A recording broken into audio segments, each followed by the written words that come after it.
Hello ನಮಸ್ಕಾರ friends, ನೀವು ನೋಡ್ತಾ ಇದ್ದೀರಾ ಶೀತಲ್ಸ್ ಕಿಚನ್ ಯೂಟ್ಯೂಬ್ ಚಾನಲ್. ಹಾಗೆ ನಾನು ನಿಮ್ಮ ಶೀತಲ್.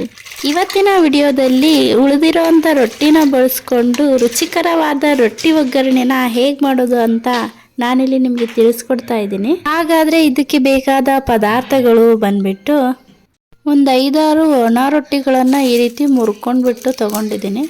ಹಾಗೆ 1 ಸ್ಪೂನು ಅರಿಶಿಣ ಪುಡಿ, ಕರಿಬೇವು, ಹೆಚ್ಚಿದ 2 ಮೆಣಸಿನಕಾಯಿ, 1 ಸ್ಪೂನ್ ಎಣ್ಣೆ, 1 ಸ್ಪೂನ್ ಸಾಸಿವೆ, ಹೆಚ್ಚಿರೋ ಅಂಥ 2 ಟೊಮೆಟೊ, ಹೆಚ್ಚಿರೋ ಅಂಥ 2 ಈರುಳ್ಳಿ, ಸ್ವಲ್ಪ ಕೊತ್ತಂಬರಿ, ರುಚಿಗೆ ತಕ್ಕಷ್ಟು ಉಪ್ಪು.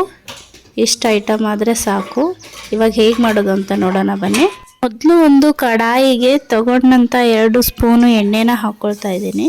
ನೆಕ್ಸ್ಟ್ 1 ಸ್ಪೂನು ಸಾಸಿವೆನ ಹಾಕ್ಕೊಂಡ್ಬಿಟ್ಟು ಅದು ಸಿಡಿದ ನಂತರ ಕರಿಬೇವು, ಮೆಣಸಿನಕಾಯಿ, ಹೆಚ್ಚಿದ ಈರುಳ್ಳಿನ ಹಾಕ್ಕೊಂಡು ಫ್ರೈ ಮಾಡ್ಕೊಳ್ತಾ ಇದ್ದೀನಿ.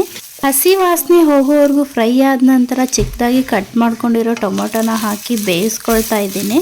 ಬೆಂದಾದ ನಂತರ ಇದಕ್ಕೆ ಅರಿಶಿಣ ಪುಡಿ, ರುಚಿಗೆ ತಕ್ಕಷ್ಟು ಉಪ್ಪು ಹಾಗೂ ಖಾರದ ಪುಡಿನ ಹಾಕಿ ಅಲ್ಲಾಡಿಸ್ಕೊಂಡ್ಬಿಟ್ಟು ಕೊನೆಯದಾಗಿ ಚಿಕ್ಕದಾಗಿ ಕಟ್ ಮಾಡ್ಕೊಂಡಿರೋ ಅಂಥ ಕೊತ್ತಂಬರಿನ ಹಾಕ್ಕೊಂಡು ಆಫ್ ಮಾಡ್ಕೊಳ್ತಾ ಇದ್ದೀನಿ. ನೆಕ್ಸ್ಟ್ ಒಂದು ಪಾತ್ರೆಗೆ ಚಿಕ್ಕದಾಗಿ ಮುರಿದಿಟ್ಕೊಂಡಿರೋ ಅಂಥ ಒಣ ರೊಟ್ಟಿನ ಹಾಕ್ಕೊಂಡು ನೀರಲ್ಲಿ ತೊಳ್ಕೊತಾ ಇದ್ದೀನಿ. ಕ್ಲೀನ್ ಆದಮೇಲೆ ಇದನ್ನು ಎತ್ತಿ ಒಗ್ಗರಣೆ ಒಳಗೆ ಹಾಕ್ಕೊಳ್ಬೇಕು.